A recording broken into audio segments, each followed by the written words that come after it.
Good morning, everyone. Welcome to the Digital Masterclass series by MERU International School. I am Anushree, and today I'm going to talk about how to master the art of writing. To talk about how to master the art of writing, the very first thing that comes to our mind is, why do we need to write? Okay, so as students, mostly this session is going to be about, I'm going to focus on students, and as students, we need to write various assignments, and mostly English is our first language, and there we also have our second language, which can be Hindi or French or Telugu. In the current scenario, and I am going to try and help you out with how to be efficient writers in various languages. To begin with, my session will be focusing mainly on two aspects, reading and writing. Always remember, a good writer is always a good reader. So to write well, you need to read well. And reading is important, as I said. So why do you think reading is important? I will get back to it shortly. But to start with, try and read as much as possible. And I would suggest read at least 30 minutes every day. 30 to 45 minutes is the ideal time that you should invest in reading.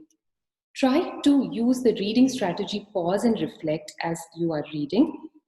This is a very interesting strategy where you read a passage or a chapter from a book, you close the book, and then you write down the main points or the summary, whatever you understood from those chapters or from the paragraphs that you had just read. And then write down any new words that you came across. If you do not know the meaning, please write it down as well. If it's a new word, obviously you will need to find the meaning out.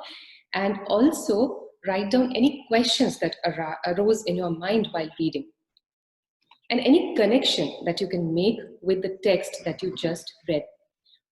When I talk about making connections, it is very important that you make some sort of connection with the material that you read. And there can be various kinds of connections. I will be talking about it. The first one is text to self. So always try and make connections with your own life and experiences first. So in text to self connection, you try and connect the story or the article that you've read to your own life, your experiences, or your feelings. And you can always begin with these sentence starters like, this reminds me of, or I understand how the character feels because I was in a similar situation. And then you continue with your experiences. You can also try and connect with a trip that you took or something that you experienced at home or school, etc. Moving forward, also try and connect your reading with any other book that you have read. So you are connecting the characters, settings, or events from one story to another. And you can always start with like the character in the story is like a character in another book that I have read. So to give you an example, if you are reading The Famous Five by Enid Blyton, you can write that I read a similar book or I've heard of a similar book by Sir Arthur Conan Doyle, Sherlock Holmes, and try and make comparisons, compare and contrast between the characters. So you can start with like both of, The Famous Five and Sherlock Holmes, both are detective stories. You can say in both of these books, crimes are solved, but the contrast part would be that in The Famous Five, children are the detectives, whereas in Sherlock Holmes, an adult is a detective. So some kind of connection that you can make will always make you understand the text in a better way. You can always refer to any other book read in any other language as well. So for example, if your second language is French or Hindi or Telugu, for that matter, any other language, try and remember and recollect if you've read any such book in those languages. For example, there is a book in a German language, the Drei Fragezeichen, and that one focuses on child detectives. So if you've read something in any other literature or any other language, always try and make connections to that. Moving forward, also try to connect your text to the world. You are connecting the story that you read to world history or any events that you've read recently. And you can always start it like, this happened in real life, or this is something I heard on the news. And how you can do it, for example, you are reading the book Wings of Fire by Dr. APJ Abdul Kalam, and then you also read the news very recently, like on the 7th of November, there was a news that ISRO was launching satellites. So you can say, I read that ISRO had recently launched satellites. So try and make some sort of connection with what you have read. And when I say reading is important, you will definitely ask me, why is it so important? Because this session is about writing, and why do I need to read if I have to write? So please remember that reading improves your writing skills. It helps to develop our vocabulary, our spellings. The more you read, the more vocabulary you can build on. It also boosts our creativity. When I say creativity, I mean that you will understand that a story can start in a number of ways. There is not only one way to start a story or write a story. So the more you read, the more creative you become, because you already have so much knowledge from your reading. Reading will also help you to grasp the grammar and the sentence structure unknowingly. In that particular language, you will know how the grammar and the sentence structure usually is. And you will also learn how to organize your ideas. You will know that there's a beginning, there is a middle, and there is an end to every writing.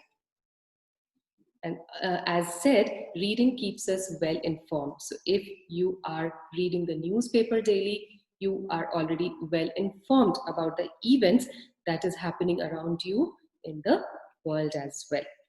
And we also learn to use the language. So we will understand that in certain situations, we use only formal language, and there are other situations where we can use semi-formal or informal languages. Now, there's a small trivia here. Do you know the term bookworm derives from tiny insects which feed on the binding of books? So now if anybody calls you a bookworm, you know what where the word came from. Moving forward, you will say what to read. So read any good age-appropriate books, articles, blogs. There are so many nowadays. And you can also make it a habit to read daily newspapers, which are age-appropriate, like sports, health, technology. There's so much information in the newspapers these days. So please go ahead and build that habit. Now, parents, many a times they have this question as to how to inculcate reading habits in children, because they are already exposed to the screen so much, they are hooked onto their mobiles or laptops or iPads. So there are certain things that we as parents should remember. So reading starts at home, and we all should set an example.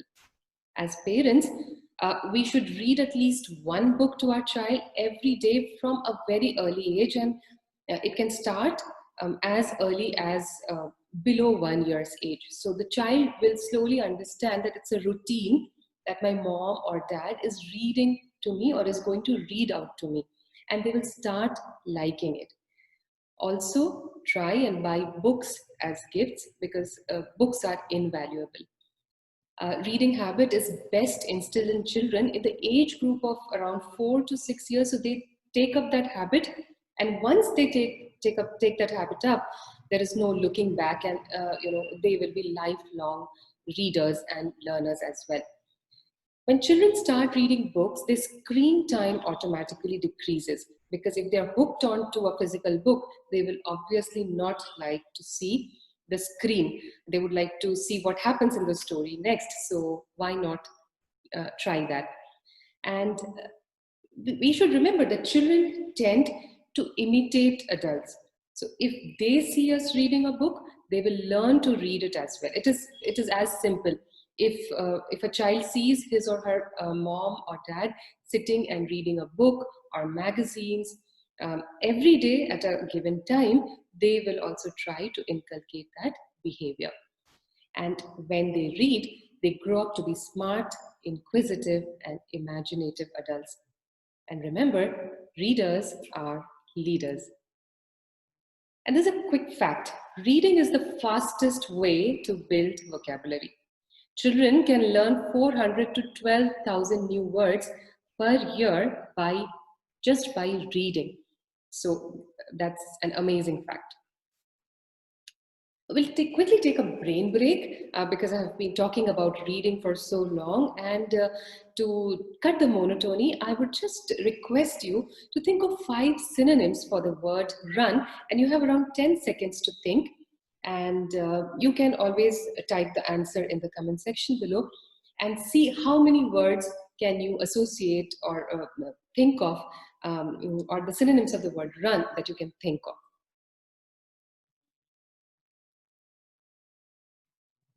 Well, so we'll move forward and see how many, you can check how many words you got correct. So you can have words like rush or sprint or, take a flight or things like that. So it's just training your brain to think more. Okay, so you can always play such kind of games in a given time limit, and you will see that you already know so much, and then you can start learning further. It's always fun.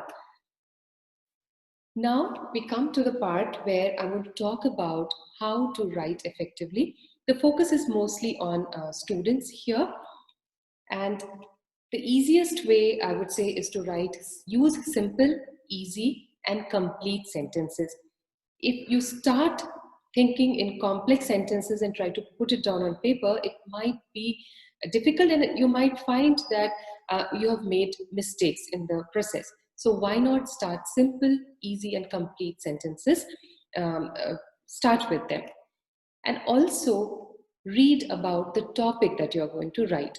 For writers who do not have so much of confidence, I would suggest that if, for example, the topic is pollution, why don't you read up a little bit about pollution? Maybe you'll find some information in the newspaper, some information in some story that you have read. So try and find out information and then start writing. Always have a dictionary handy. You can always write the synonyms or the better words that you come across for a given word. Also, there's something very interesting called semantic gradients. When I talk about semantic gradients, this usually helps students to distinguish between the shades of meaning of the words. It also enhances a student's vocabulary, which can help them to be more precise and imaginative in their writing. So when I talk about a semantic gradient, or a word gradient, it looks something like this. So for example, there's this word walk. And you see on two ends of the spectrum, one is fast. So if you walk fast, what are the words that you can use for it? And if you're walking slow, then what are the different words that you can use for a slow walk? So if a child is writing, for example, you want to write, she walked towards her. And then instead of writing walked, you can use a different word like she jogged, or she darted, she sprinted, or if you want to make it slower, she limped, or she crawled, something like this. So these different words make it easy and more interesting, not exactly easy, but it makes it more interesting for the reader. So the image created in the mind of the reader is better and more vibrant. Also, when we talk about writing, we talk about graphic organizers. So whenever you are writing, try to make it a point to brainstorm, put down your thoughts on paper, and then you proceed with the draft one of your writing. Here is a sample graphic organizer that I would like to show you. You will see there's a lot of color coding done here in the graphic organizer, and you will also find a word bank and a self-assessment checklist. So why color code? The main idea behind color coding is that you see it, it's a visual representation. So the introduction and the conclusion in this presentation, they are both in red in the graphic organizer. Why? Because when you are putting it, when you are writing it down, you will see that, oh, my writing has this introduction and the conclusion in red, and the main idea or the paragraphs or body of writing in three different colors. So three different colors like blue, green, and mm, orange over here.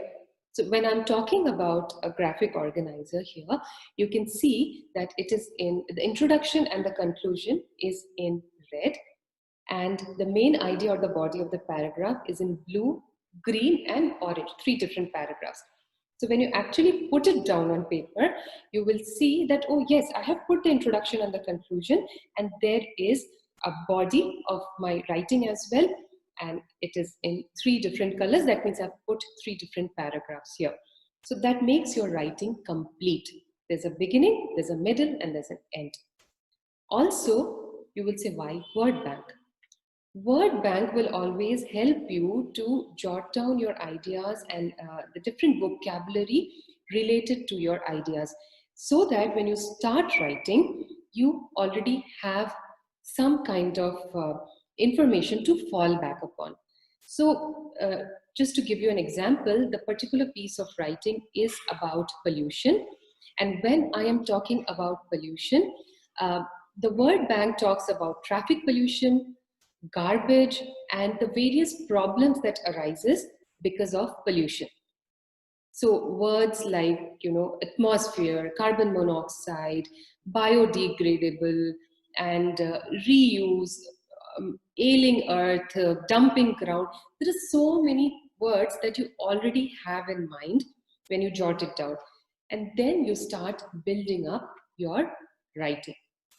Once your writing is done, basically it's the first draft that you will write, please ensure that you look into the self-assessment checklist as well, because before you give it to another person to correct, you should be sure that you have included all the important points in the writing, whatever you are supposed to write.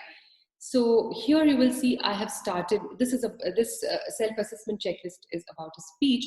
So you see I started my speech by greeting everyone. I gave a proper introduction and stated my opinion. So you find an opinion statement over here. Okay, so it's a yes. I support my opinion, I give reasons and some statistics as well. So if it's a yes, please put a tick mark. If no, then you have to put a cross, and then you have to write. Next time when you go through your draft one, you have to add those points.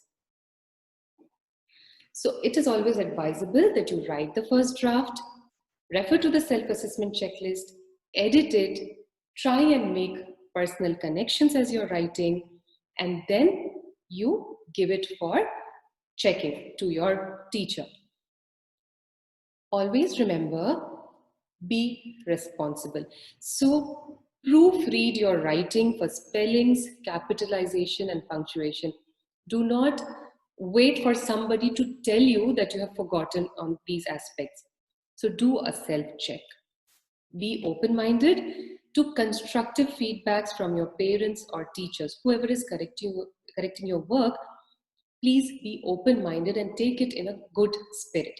Otherwise, you will keep on making the same mistakes again and again without even knowing. If you write something and don't give it for correction, then it might be that you keep repeating your mistakes. Show commitment and practice writing daily. That is something that you should do if you want to become a good writer. And show creativity. Keep a journal, write down your thoughts. It can be that one day you write about your past, like what you did yesterday, and then you write about the present day, and then you also write about the future, like what you plan to do the next weekend or next month. So if you write like this, you will automatically start practicing your writing skills, which will include your grammatical skills, and your will look into your vocabulary as well. Uh, there are certain games that you can play at home. Word association is a lovely game that you can play. It's a common word game that involves an exchange of words that are associated together. So in this particular example, you will see star. So for example, you're playing this game with your family members, and somebody says star. What are the different words that come to your mind when you hear the word star? It can be that you remember that when you see the star, you see the moon. So you can talk about moon. You can say night because stars appear in the night sky. You can say they twinkle, they glitter, or they are in the universe. So see, there are so many words that you can associate when you hear the word star. So similarly, you can have different words, and every day, even if you play it once with somebody, you will learn from each other, and you will increase your vocabulary. Now, another thing, a very important thing to remember is writing in another language is difficult because our natural tendency is to adhere to the grammatical and structural rules of our mother tongue. So avoid translating directly from your mother tongue to your target language. Try and train your brain to think in the target language itself. If you follow the grammar of that language and you are training your brain to think in that language, that will help you immensely. Do not try to translate directly. It is not so good. And having said that, we'll take a quick brain break, and it's a very small activity. Below is, you'll find a list of definitions for words that begin with the letter H, and can you guess these three words? The first one is, and I would request you to write in the comment section if you know the answers. So the first one is balls of ice that fall from the sky. So what is that word that starts with H? And the second one is a 17-syllable Japanese poem, and I think most of you know about it, and something that's not whole. So what is it? Okay, moving forward. Some tips as to how you can write more. You will say, ma'am, where do I get a chance to write? So try writing letters. Writing letters is a bit of a lost art. Start writing letters to your friends or family members, and you can also write letters to each other and leave them around the house to find. It'll be a good surprise to your family members, and it'll be a good practice for you. And everyone loves receiving handwritten letters. It's really a nice feeling if you receive a handwritten letter from someone. And try and create blogs, because the e-platform, it has given us so many opportunities. You can try and create blogs. You can maintain a daily journal for yourself, and you can also contribute articles to your school magazine or newsletter. Even if your article is not getting selected, you can always approach the editor or the teacher in charge and ask them as to where you went wrong. And with the given feedback, you can always improve, and you can always contribute better than before. Understand, this is something very important. So please understand that many things will make you a good writer. This includes engaging in good and meaningful conversations, reading, active listening, storytelling. Experiences from your travels make you a good writer. Being curious and wanting to know more makes you a good writer, and critical thinking as well. Remember, all you have to do is to be curious, to explore. Do not worry about the initial roadblocks, because success awaits you beyond that. There's a quick question for all of you. Which is the shortest complete sentence in English? If you know the answer, please write it in the comment section below, and we will see who got the correct answer first. And here's a bibliography. I referred to some of the sites for my research and making this presentation. Hope you enjoyed the presentation. Hope you learned something today. And I would be really grateful if you could just give your feedback so that we can keep improving on our presentations. I will stop sharing the screen here. Thank you so much for listening and have a good day.